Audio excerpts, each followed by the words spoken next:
Here we go. Welcome everyone. This is a Warwick Zoom Garden Plot, Season 5, Episode 2. It's our 5th season. It's really hard to believe.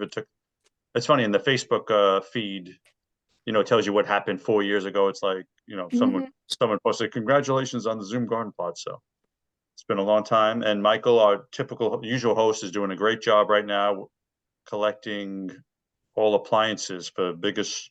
They're doing a lot of great recycling events this year. What did you say he had, Christy? How many? Oh, what did he say, Sally? Is it He's got at least 100, I think, combined. Wow, I think I said 95. I think you said what? That's incredible.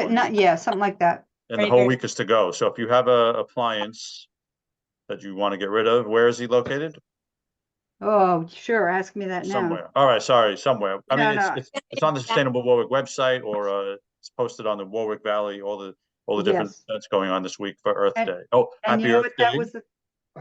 That was the thing I did not add to the announcement. So sorry about that. Don't worry about it. Yeah, so check out the Warwick has a lot of great stuff. Green Lake has our cleanup on Sunday, on the 27th. Sorry, but you guys have a lot of great stuff going on this week. So tonight's agenda: garden updates. Dorothy's garden, who we missed over the year, and she has an amazing garden. Mark's community garden, he'll update us on what's going on there. I know there's a lot of drama. Announcements and question and answer. And we have a nice quote: gardening is learning, learning, learning. That's the fun of them. You're always learning. True. That's what we hear about. So again, we're gonna, we always like to keep it to an hour, so we're gonna get going. And Dorothy, take over, and we could ask questions when she's done. Yeah. Okay, so I'm Dorothy Danico. I live in Sloatsburg, and for those of you who don't know, I have a fenced-in garden, which is 28 by 52 feet. And the entire yard is about 4/10 of an acre. What is outside of the fenced area is not so susceptible to deer browse. So I have 17 beds, raised beds. 9 beds are on the left of the center path, and 8 are on the right. Oops, sorry. Oops, I hit the wrong screen. Go ahead. Go back. Yep, that's good. So 15 of the beds are 3 by 11 feet. 1 is 3 by 10, and 1 is 4 by 11. And over the past 20 years, I've transitioned from a annual food crop grown in monoculture to companion planting, and then finally to the way it is now, which is mixed perennials and annuals grown in a permaculture style. So I have about 40 different species of flowering plants, and of those, perhaps half are native plants. And my goal is to add more natives each year to benefit the insects and the other critters.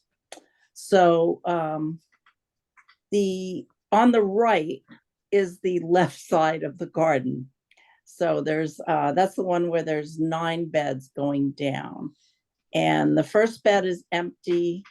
And the second bed actually has yellow coneflower, which is Radibita pinnata. It also on the right has self-sown calendula. And recently I put in I sowed some peas and radishes and transplanted some spinach. The third bed is one that my next door neighbor regularly gardens. So she gets to decide what goes in there. She usually puts, tomatoes and peppers and flowers and herbs. The fourth bed is primarily actually all perennials. So and what you can barely see is some anise hyssop, which the bumblebees just love, the Agasaki funiculum. I also have Asclepias tuberosa, the orange milkweed for my monarchs. I have Laetris spicata, and then I have to decide what I'm going to put up the one side of the trellis there. I've had a couple couple rose plants, but they always die. I have one on the other side, which is doing well. It's been there for 4 or 5 years, but for some reason they don't do well on that left side of the trellis. I also, in bed 6 going down is some rhubarb, which was freshly planted. I also have some sea kale, Crambe maritima, which is 3 years old. So it'll be the first time it's flowering and the first time I'm going to harvest from it. And you can harvest. Sorry to interrupt you for a second. Sea kale is a perennial, right? Yes, it's a perennial. So yeah, I'm just, a lot of people don't know that there is a perennial variety of kale. So that's pretty amazing. Yeah, it's actually, I think, originated in Britain, in the maritime regions of Britain. But it grows perfectly well here, and it doesn't have many pests. And you can eat the leaves and eat it like regular kale, or you can eat the flower before it flowers, as like you would broccoli. You steam the closed buds. So I'm real excited to give it a try. Then in bed 8, I have low bush blueberries and cranberries, and my blueberries are pretty sad. It's their 3rd year, and they just aren't doing well. And I will admit I have not checked the soil pH this year, so perhaps that has something to do with it. And my last bed is asparagus, which is starting to come up now. And over on the left, in the left-hand picture, the first bed that you will see is have 3 columnar apples.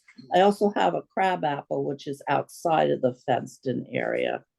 And the grassy type of plant that you see up in towards the front of the bed, that's actually crocus, saffron crocus. Crocus sativa, which in the fall it blooms, and I will harvest the stigmas and dry them and use it for saffron, which it is. And then at the back of that bed is Zizia aurea, which is golden Alexander, which is host to the black swallowtail butterfly caterpillar, and it also supports ladybugs and hoverflies. And then I also have a Welsh onion, couple Welsh onions. I have heritage raspberries, Monarda didyma, Monarda fistulosa, New York aster, New England aster, meadow blazing star, which is Laetris. I'm probably going to butcher this name, Liquila stylus, and another Asclepias tuberosa plant. So I'm going to move on. Do you want me to go to the next one? Yes, please. Okay. So the left picture is the raspberry bed, which has, again, red raspberry, Monarda didyma, Monarda fistulosa, New York aster, New England aster, the Laetris, and Asclepias tuberosa. And then over the picture on the right is Eastern columbine, Agalesia canadensis, which is actually blooming a good 2 weeks early this year. Usually it blooms the last day of April or the beginning of May. And as it blooms, the hummingbirds are always there. So yeah, it's early. It's quite early this year. Okay, so next slide, please. The left is one of my apple trees, which has a lot of blooms this year. I'm really pleased. And on the right is my barrel of chives, which is the first thing that pops up out of the ground after the winter. So I've been harvesting from that. Nice. And I have oregano coming up. And then the 3 barrels, I have the one on the right is a Morris nigra dwarf black mulberry. And I have 2 of those, and I have them in pots to help contain them so that they don't become a lot bigger than I want them to be, but they seem to get there anyway. I'm constantly hacking back at it to try and keep it dwarf. The middle one is Celine Regia, which is Royal Catchfly, which is the hummingbirds love that. It's red, really pretty little flower, little trumpet flower. Mm. And then Echinacea purpurea is on the barrel on the left. And good, next slide, please. Okay. The one on the right, that's actually a close-up of the sea kale. And in the center is where the flowers are, or the unopened flowers are. I know it's kind of hard to see. I probably should have taken a picture of a close-up of it. Kind of reminds me of broccoli. It is. It's a member of the Brassicaceae family. Okay. And so, like I say, I'm real excited to try it out and see how it tastes. And then on the left is my currants. I have Red Lake #2, which is a real pretty red currant. It's way too sour to do anything with it except make a jelly or a sauce, currant sauce. But it's just, the flowers are just opening up on it. They're little tiny things. Mm. And next one. Okay, on the right is gooseberry. I have Hinamaki Red, which I think is a Japanese variety. And it has pretty nasty thorns on it. If you can see it down in the bottom left-hand corner, Oh, there's nasty thorn, and you have to be so careful when you're harvesting the fruits. It's in flower right now, and they're barely noticeable, the flowers. They're little tiny things. You can see it maybe in the center of the picture. And that is quite, yep, that's quite, well, not quite sweet, but it's sweet enough to eat. So it has like a kind of sweet tart flavor. Part of it's sweet and part of it's a little sour, but it's very juicy, and it's great. I like to eat them just right off the shrub. And over on the left is in the foreground is hashiko, which is a Japanese bunching onion, and that's perennial, and it's been there for a number of years. And I don't harvest the whole thing with the bulb, because of course then it's gone. I just snip off the stalks like a scallion. And then behind that is the golden Alexander, which is a great beneficial plant to pollinators. Okay, next slide. Okay, the one on the left is my anise hyssop, and that's started coming up. It comes up slowly, but I'd say maybe 2 weeks ago they started emerging, the leaves. And then a little bit on the right is one of the Laetris plants. And all the way to the right is one of my elderberries. I have 4 elderberries, Sambucus canadensis, and 2 of them are wildwoods and 2 of them are Bob Gordons. The Bob Gordons have pretty big berries for an elderberry. And I pick them, and it takes forever to harvest them and takes forever to pick them off the stems, but they're well worth it for the medicinal qualities. So I'll make tincture out of it, make syrup out of it, make an elderberry jelly. So it's really yummy. And yeah. oops, wait a minute. There you I go. think, okay, yeah, and I think I left these are the last 2, which is the dwarf, the low bush blueberry on the left, and it's just starting to flower, and it looks pretty pathetic. And on the right is one of my cranberries. I have Ben Lear and I have Pilgrim. And I just left the cranberries to go to seed on the dirt last year. So I think that might be all there is. So that's can we all? ask a question? Uh-huh. That's all, Dorothy? That's I it. think that's it. If you could just. I'm teasing slide- you. Yeah, any questions for Dorothy, or Chris, do you have one? Yeah, about the cranberry. I always think of those being in Massachusetts in a bog. So how do you manage that here?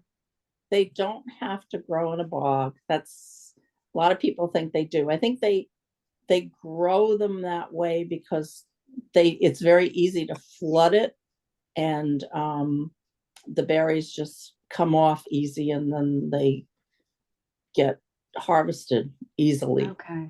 instead of picking them one at a time, because they're thumbnail size. So it's again, it's another one of those plants which is a real pain to harvest if you're harvesting that many of them. So Okay. yeah, but no, it does not need a bog. Interesting. Just needs, it grows well in the same acidic soil as the blueberries.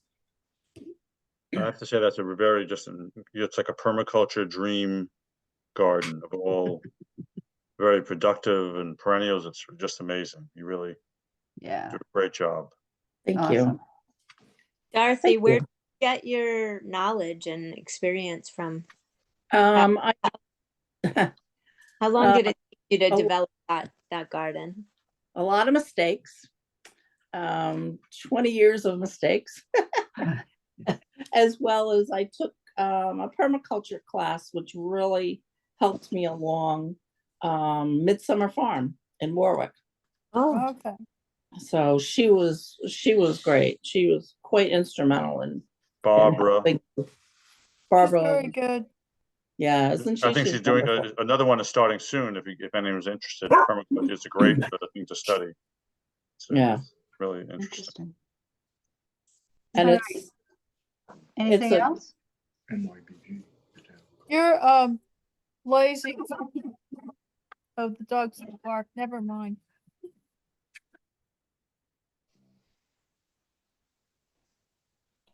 Chad, you Thank you. mute. Yeah, thank you so much. That was just amazing. Yeah. And Thank you. Mark, show yours. Okay, so I'm Mark Palczewski. I am a community gardener at the Town of Montgomery Community Garden. So I'm going to just go over in general some pictures of the garden in general, and then focus in on the plots that I'm maintaining or helping to maintain this year. So we did have some issues. I can go over that later, but we had some issues. I don't know if you get the Wallkill Valley Times, but you probably read about it in the paper. With the way it was being run. The town took it over. So the gardeners are no longer running it. The town's running it. There's a liaison with the CAC, the Conservation Advisory Council, and then there's 5 garden members who are like liaisons for if you have an issue, something broke, we need new tools, the fence went, any kind of daily issues or problems that arise. These 5 people basically gather the information, bring it to the liaison, and the liaison decides where to go with it, whether to go to the parks director or whether to handle it. It doesn't need to go that far. So far, it's worked out really well from what I see. Also, the other thing too is the town took over all the volunteer work, so there's no more volunteer hours you have to put in. They did raise the price, and they tiered it for resident, non-resident. But we no longer have to put in 2 hours of volunteer work. They do the mowing, they do the repair fence, the water, all the basics are taken care of by them. The only thing we need to maintain is areas like the Bean Butterfly Garden and the fruit and fruit trees. Everything else is done by them. So we always had problems with volunteers and who did what and who did put the hours in, who didn't put the hours in. So I think this is actually a better way of doing it because now it's just all incorporated in your course. You don't have to do anything, and the town will take care of it. So they're also going to be the ones who run it. So like if there's an issue with if a plot's not being taken care of, it's no longer one gardener against the other. The town will decide how to proceed with it. So anyway, on the left is our sign for the Conservation Advisory Council for the town. We put that in maybe 4 or 5 years ago. which used to be the entrance, but we had an issue with one of the people who lived in the park that we're in, Benedict Park. The road was very dusty every time we drove down there, and even if we drove like 5 miles an hour, we'd kick up dust and it got into their pool. So they would complain loudly. So they got rid of that road. So now this is at the end of the garden. And then on the right is our apple trees. We had 4 apple trees. We lost one a couple of years ago. We have 3 apple trees. We really have no one to maintain them at this point. Hopefully, I'm going to be retiring this year. And when that happens, I'll be able to help out with this. But our fruit trees and our small fruits are not maintained very well right now. So, and I'll leave it at that. It's just that we're not pruning properly.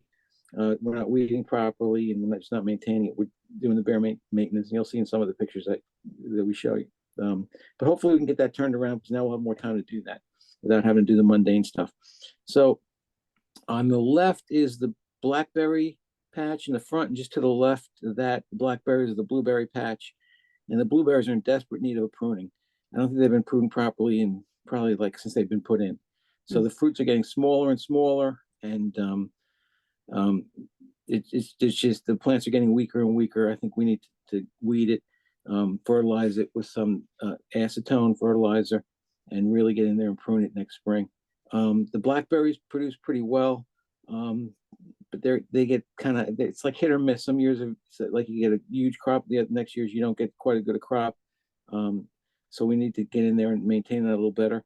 On the right side is the pump house, and this is the view you get in your garden.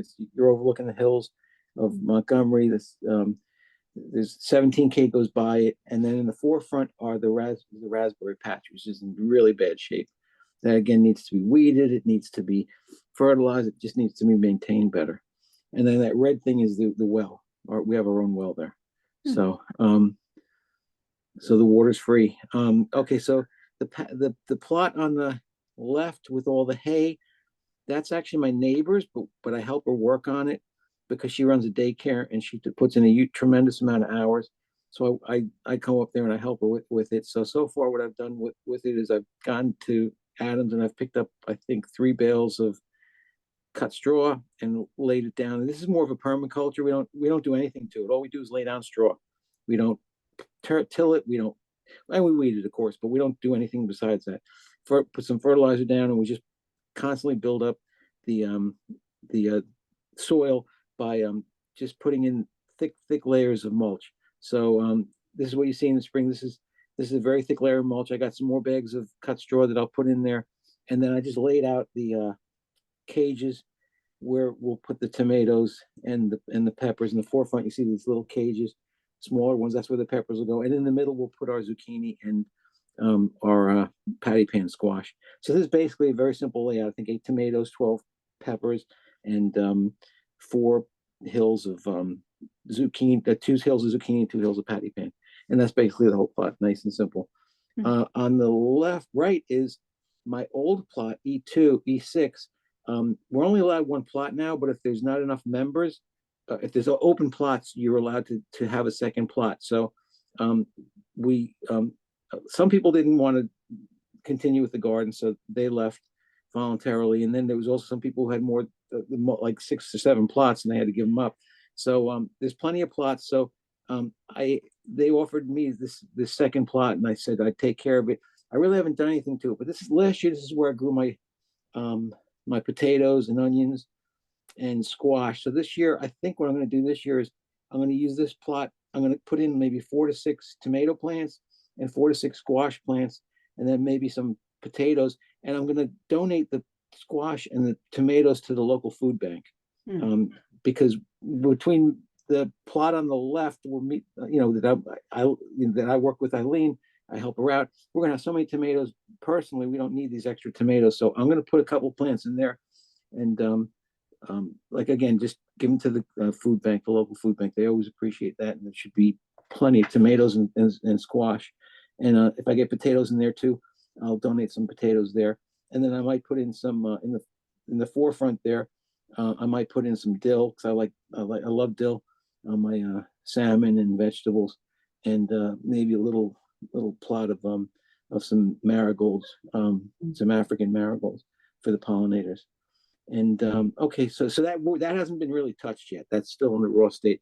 And okay, so let's go to the picture on the right. That's just the cover crop I put in last year. It's basically purple top turnips that are going to seed. That's in the plot we just saw before, E6. I'm gonna have to turn that over. And then in the left is my main plot, which is E2. These are 20 by 30. The one with all the straw on it was a 20 by 20.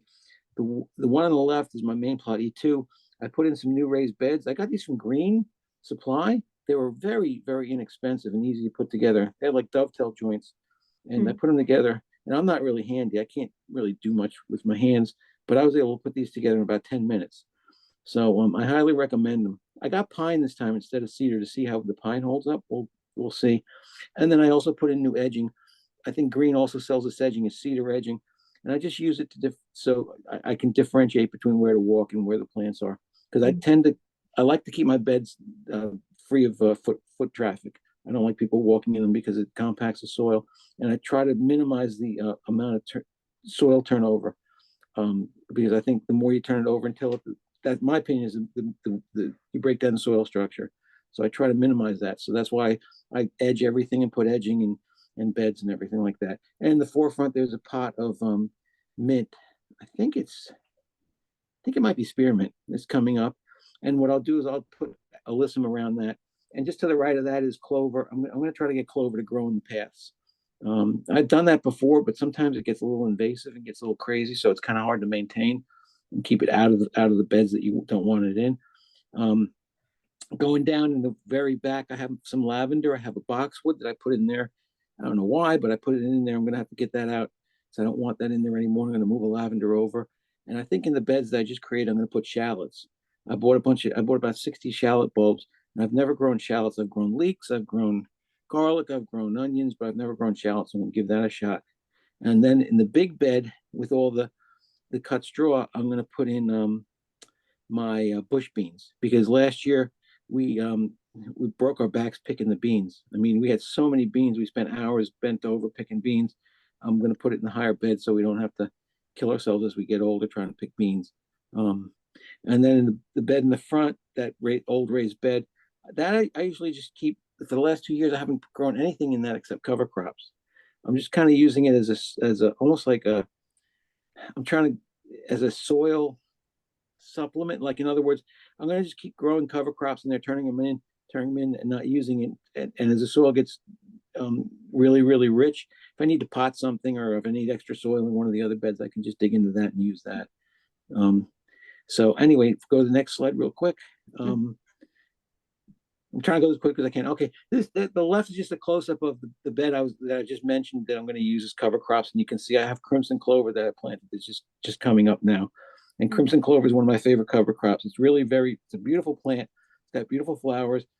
The pollinators seem to love it, and it's so easy to grow, and it adds the roots add nitrogen to the soil through the rhizobacterium. So it's a great cover crop. And it also doesn't it's not a perennial. It's a very, very weak perennial, I think, up in our area. It tends to die back or die totally or die to the point where it's very easy to maintain. So you can just turn it over in the spring. And on the left and on the right, in one of my beds, I have comfrey, which again is just, I don't use it for anything medicinal. I just use it basically as for the leaves to use as a mulch or to turn into a tea so I can fertilize the other plants. And it does have really pretty purple flowers. It's very easy to grow, so it looks good. It looks like I know what I'm doing. I like simple plants to make, I try not to complicate my life. So if it grows easy, it's a plant I like. So this is just a reverse look at on the left-hand side, just a reverse look at the bed we first looked at. So you can see the lavender up close, the box which I said I'm going to get rid of. And then that black contractor's pot there, that's filled with mint as well. I'm probably going to leave it in there. On the right, in one of the beds, I have those plants are really beat up. I have dianthus. In the upper right-hand corner, that's Greek oregano. In the bottom right-hand corner is tarragon, French tarragon. In the middle is a pineapple mint, and the rest of the plants are dianthus. which I always have trouble overwintering. They never seem to really winter. I know they're supposed to be hardy, very hardy, but they always seem. I've wrapped them in burlap. I've done everything they tell you to do, and they always seem to die back. But these look like they may make a comeback, so I'm going to hold on to them and see how they do. If not, I'll just run down and get some more. Okay, so if we go to the next one, This is your last one? is that my last one? Yeah. Oh, okay, this is my last one. Okay, so this is just a close up of the French tarragon and the oregano. And I have extra French tarragon. They charge a lot of money for that. If you go to a place where it sells herbs, an herb pot may cost $6 or $7, maybe $5. Tarragon's always like double it. So I think they sell for about 13 or 14. If anyone's looking for a tarragon, let me know. I'll run it down to you guys. I have. They're not that hard to grow. They're very simple. I think they're hardy to zone 3. I don't know why they charge so much for it. I know there's a Russian tarragon that's not supposed to be as good. It's inferior herb, but this is French. I bought it at a herb place a couple of years ago, and literally the first year I just threw it in a ditch because I didn't have time to plant it, and it just took off. Actually, it was for a friend of mine. He never picked it up, so I just threw it in a ditch, hoping it would just go on its own way, and it ended up growing. So I took pity on it and said, okay, well, if you're going to grow, then I'll take you back in. And it just seems to keep growing and dividing, and it's very simple. And then the Greek oregano, that plant I had last year, I got from Burpee, and that's about 3-4 months before it finally settled in, and now it's doing pretty well. And oregano's another herb that it's like you can't kill it. It's very difficult to kill once it gets established, and it's always putting out shoots and I can just divide it up and give anyone what if anyone needs any herbs, if anyone needs any mint or any of these herbs, anyone needs irises, anyone needs black-eyed Susans, anyone needs what else do I have? May have some lavender. If anyone needs any of these plants, let me know. I can always run down to you guys if you need these plants, because I got tons of them that I divide up, and I don't know what to do with. Nobody wants them, especially the irises. Nobody wants irises. But and irises are, if you have a place where nothing grows, throw an iris in there, it'll grow. You can't kill it. I mean, I throw it in the compost pile and it grows out of the compost pile. I chop it in half and now I got 2. It's like it's like the Terminator. You cannot kill that plant. I can help you with irises. I really love them. I'll take Well, some. thank you very much, Mark. And anyone you could put in the chat or something if you do want to get in touch with Mark, or you could let us know and we could tell Mark. Yeah, look at that. We had a late entry. Michael, too late. Michael has arrived. You would never miss it. Dedicated. Can I just make one note really quick? Last meeting, I was able to hear you guys. I was driving. We're coming back from, my daughter goes to school in Rochester, and we watched the eclipse, and we got stuck in 17 from Elmira to the Montgomery exit. It was like rush hour traffic on the Garden State Parkway. It was, I've never seen so much traffic. But anyway, I thought we were going to get home early. We never got home. I heard the last half of the meeting, but I was kind of yelling, like, can anyone hear me? No, sorry. We forgive you. I think the audio wasn't working. So Does anyone have any questions? Sorry, Mark. Does anyone have any questions for Mark's garden? No, it seems like you have a lot of your community gardens have, no offense, like a lot of drama over the years. I've never heard of Chad. If we had I could spend an hour alone talking about. I mean, it doesn't sound. It sounds like crazy. I could show you emails that would turn you would make your hair catch fire. They were unbelievable. But I think with the town taking it over, I think we finally, hopefully, resolved it. And the people who were sending those emails seem to have gone different ways. So hopefully, everyone who's there just wants to garden and not. Yeah, it's wild. Yeah. But sorry, Krista, do we have the shimmy in place? Yes, we do. Oh wait, you have a question, Patricia? I have a question for Mark. Yes. You mentioned about the raised beds that were really easy to put together. You said they were from Green Supply. Yes, I can. Let me just try to shrink this down so I can get over to. Okay, when we do the shimmy in place, I'll get the website and I'll put it in the chat. Does that sound good? Thank Okay. you. Thank No you. problem. All right, everyone. So I don't know if you have the little symbol for it, but otherwise we do a thing where we all sit all day long and at the Zoom for hours. So we take a minute and just, you could turn your camera off, you could leave it on, but we just take a moment to shimmy in place, as Michael has coined it.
All right, we're unshimmied.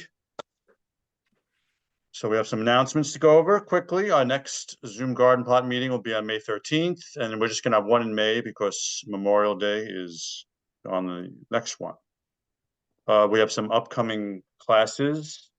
Rainwater catchment and composting demonstration, April 27th, that's this weekend, at Warwick Valley Winery.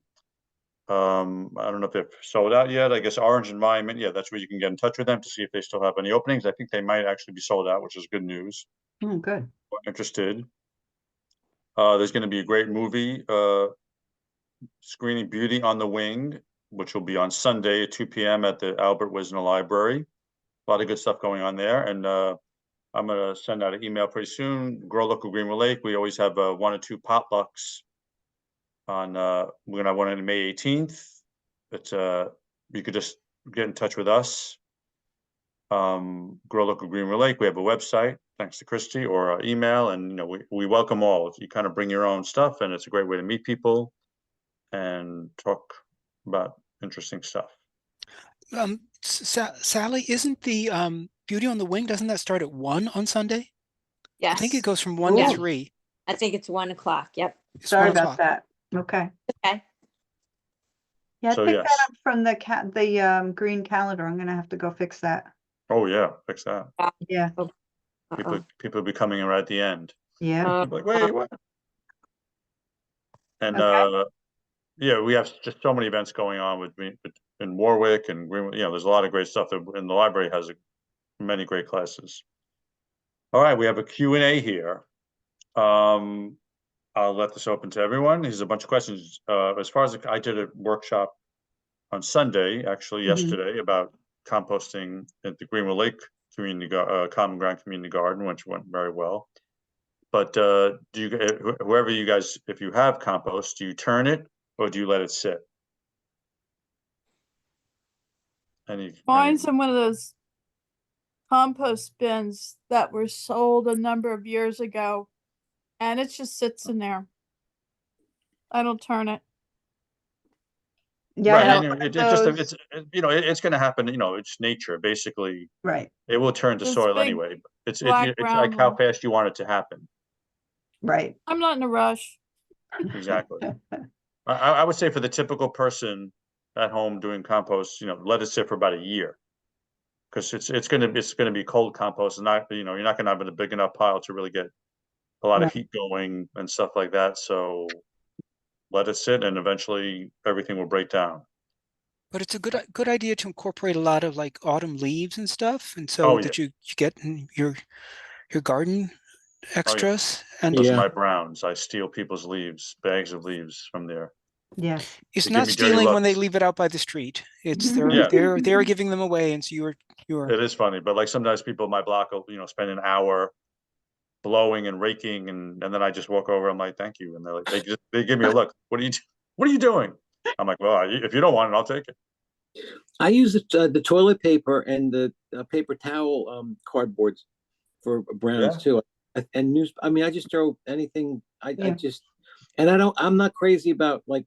I'm not like crazy like it's got to be 1/3 green and two. You know, that kind of stuff. I just kind of do it by eye. I just throw it in there by eye and hope for the Well, yeah, best. well, I mean, they You put basically, the formulas, they say 4 to 1, browns to greens, but it's really 2 to 1 because a lot of things, you know, even when you put in leaves in that has some green in it, and Yeah. everything has a little bit of in it. So if you put, I think if you put like 6 inches of food scraps, whatever, then you could add 12 inches of brown above it. You know, that's a good formula. I find, yeah, 4 to 1 is probably too much, I think.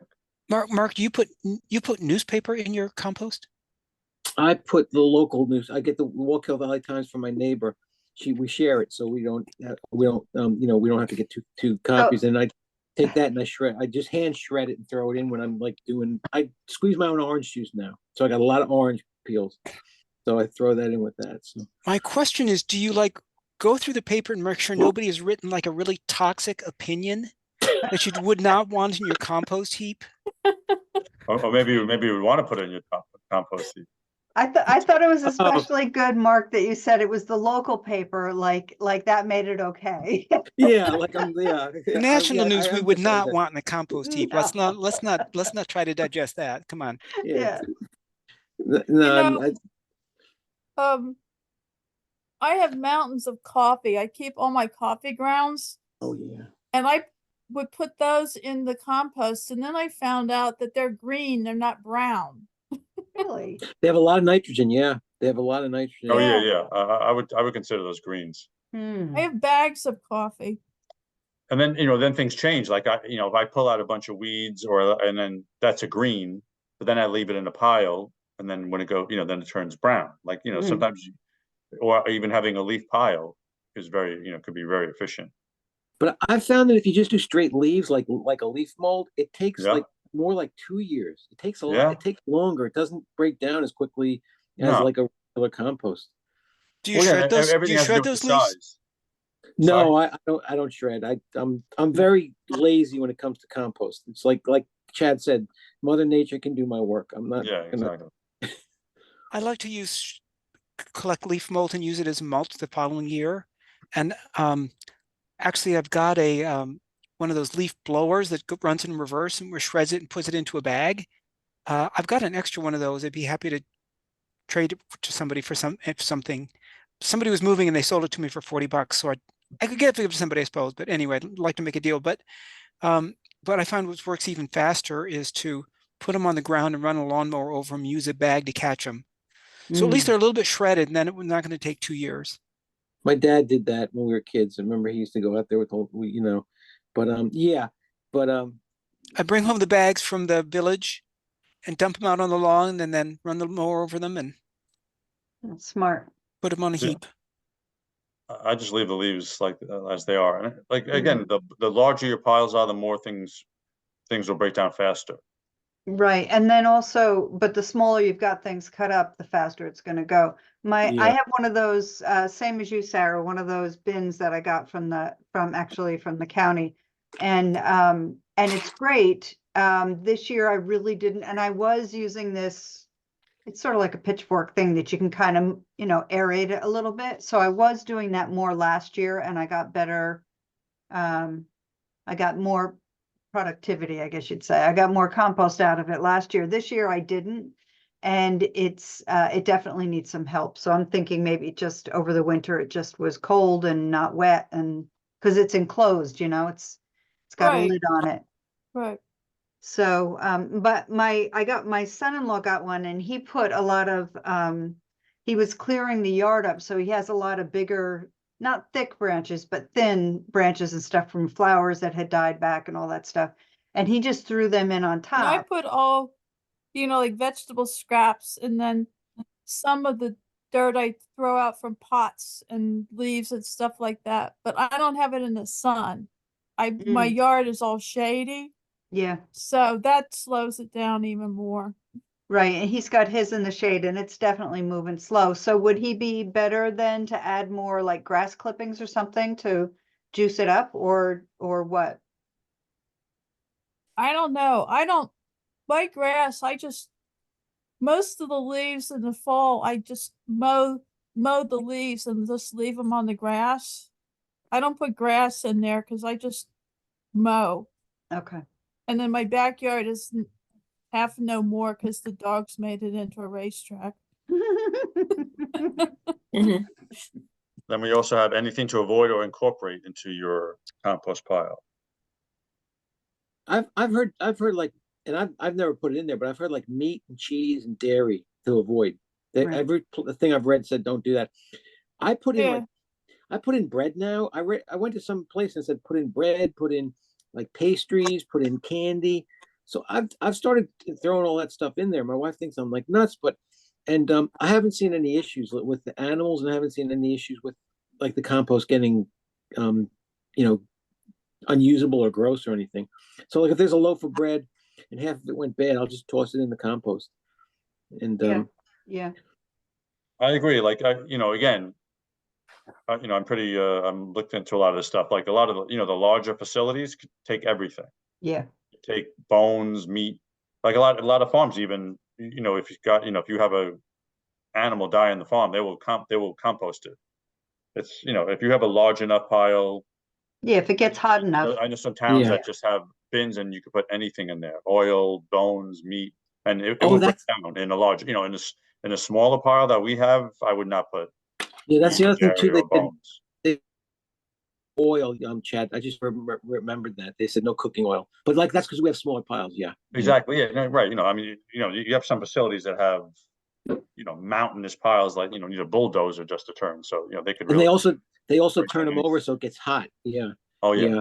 It needs to be at least 131 degrees for like 15 days. That's the number that they say will break down all the bad stuff. I put meat. I have like an organic compost pile and a not organic compost pile that I keep separate. And I put meat in that one time, and I immediately had a bear in it that day. So Oh my God. do that anymore. Yeah. And then it got into my chicken coop, and I had to rebuild it. So Oh boy. Oh God. Yeah, it's important to cover whatever you put in, make sure you cover where the browns have to be covering anything you put in there. If anything that exposed, that will definitely be tempting to the critters or very big critters. I have a question. A friend of mine gave me she went to a bakery or something and she gave me literally like 3 or 4 dozen eggshells. I put them in a plastic bag and put them in another plastic bag, and I was supposed to throw them in the compost pile right away, but that was like 3 or 4 weeks ago. When I open that bag up, is it gonna smell? Like, I mean, they weren't clean. They were like, because there was like a bunch of the white liquid in there, the whites, and it's just sitting in a bag. do Yes. that after 4 weeks. Yes. I leave mine that long sometimes in my. Let me help you out. Yes, it's going to smell horrifically. Open There's it no way up it's and not gonna smell it and let us know, Mark. I'll let you know. Yes, It'll I'm probably be going sitting to there go the on the next record and meeting. say it's going to smell. Okay. There's some old joke. I can't remember what it's from. I must have been a kid because my mom used to do this. They'd say when somebody would come up to you and goes, "Does this look good?" And they shove it in your face. It's I put in know, the like- refrigerator. I don't know. Smell it. That's always the answer. So smell it, Mark. Okay, I'll get back to you.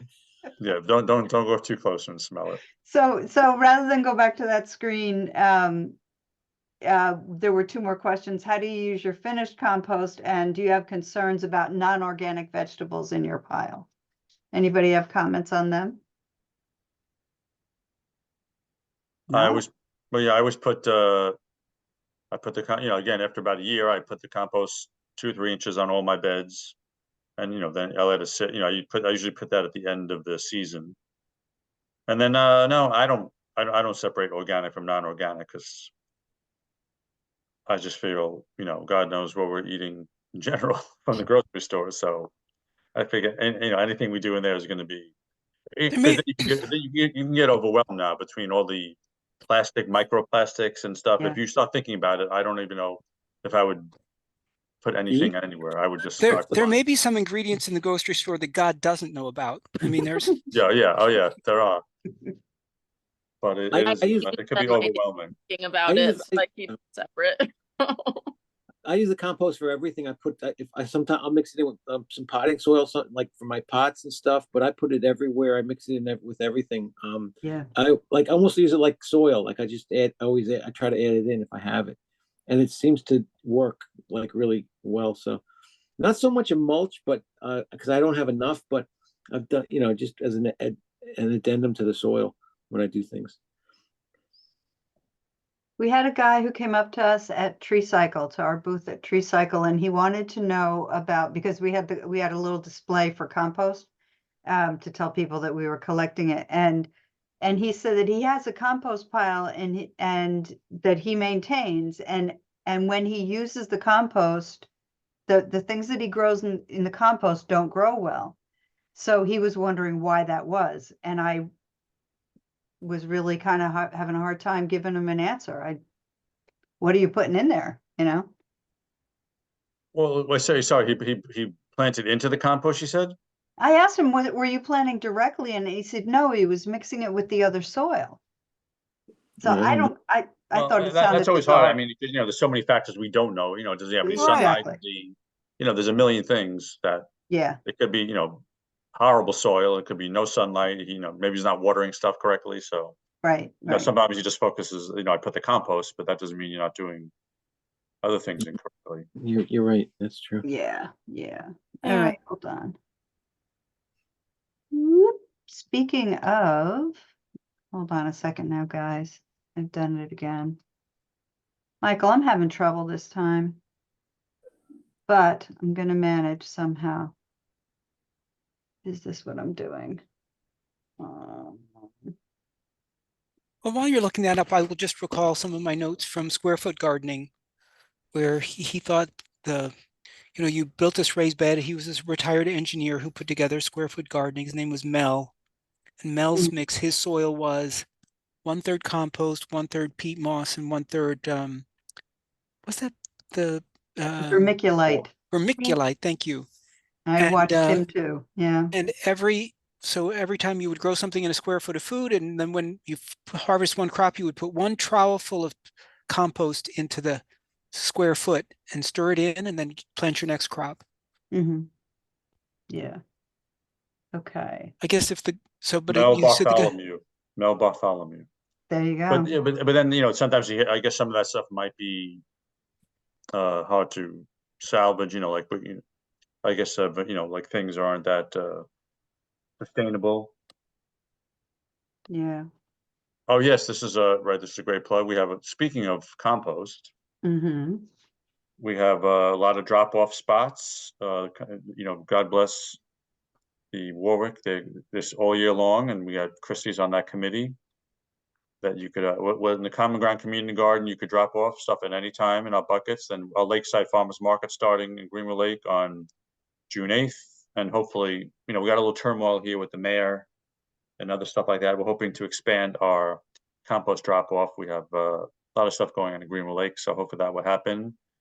And Christy, you want to talk about the Warwick? Yeah, section? Warwick, we've had our winter drop-off has been, even though it's not winter anymore, has been at Price Chopper on Route 94. And so we're there on Sundays from 10 to 12.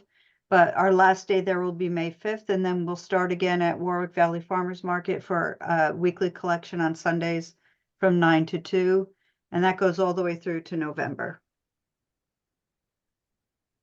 So, and hopefully, maybe if you guys live in different areas that you might have. Oh, Michael, do you have your little chart? No, but I did No? this one instead. Okay. This just shows you the next 9 days that look pretty inviting for being out in the garden. Yeah, but tonight it's going to drop down really low tonight, tomorrow night, and Wednesday night, and Thursday. It gets low at night, so be careful. At night, yeah, Oh, exactly. yeah, don't put any warm weather stuff out yet. I know you're tempted. Right. Well, my burning question is, will we actually have a freeze here in Warwick? On Thursday? Oh, Wednesday, Thursday. Tonight, they say down to 35, so I don't know. Could be. I don't know. I've been looking at all the weather maps, and most of them have the Orange County, like a heavy frost or freeze warning. But then if you look at Rockland and Passaic New Jersey, they don't have that. So we're like a half a mile from Jersey. So I'm thinking maybe it's not going to be that bad here in Warwick and Greenwood Lake. Well, you have some warm stuff out? Well, it's just I moved some of my ferns and things out to the deck, and my peonies are coming up, and my hostas are up. The garden stuff is fine, but Yeah, I think that the houses and stuff should be fine. They're very hardy. Yeah.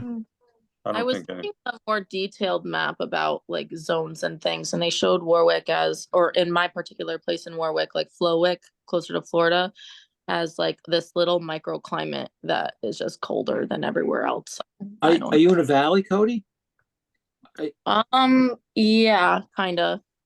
Yeah, that sometimes affect the valleys. I think, right? Valleys get colder because the Yes. cold air gets Yeah. Yeah, trapped. because you're right, drops down. yeah. You're closer to the black dirt then, Cody, right? That area? Closer to Florida. I thought that was further. Isn't Pine Island the black dirt? Well, Yeah, Pine Florida Islands. too. Oh, Pine okay. Islands are the- I don't know. I'm just rock. Yeah. You rock, Cody. Yeah. All All right, I right, think well, our time's up. yeah, any All less, right. we made it. So thank you guys again. And again, we'll be here in the, what was it, 13th, I think, of May? I forgot what the date was, but Oh, one last thing I just want to say. I know it wasn't in the notifications, but the town of Montgomery CAC is having its annual river sweep on May 4th. If anyone lives in this area, it's basically we're going to pick up the garbage along 416 and Canning Road on the Wallkill. It's May 4th between 10 to 12, and I think we're meeting at the corner of 416 and Neelytown. It's an annual thing. It's like a Wallkill Valley River. They do it all different communities up and down the Wallkill. They touch the Wallkill River and the tributaries. So, but I just wanted to mention that. So we'll be out there, rain or shine. I don't think we have rain dates. So, and then oh, sorry. oh no, okay, I'm sorry. No, that's very good to hear. Oh, I'm sorry. I just wanted to let you know, Elena did want, what did you want? Did you get that in the chat?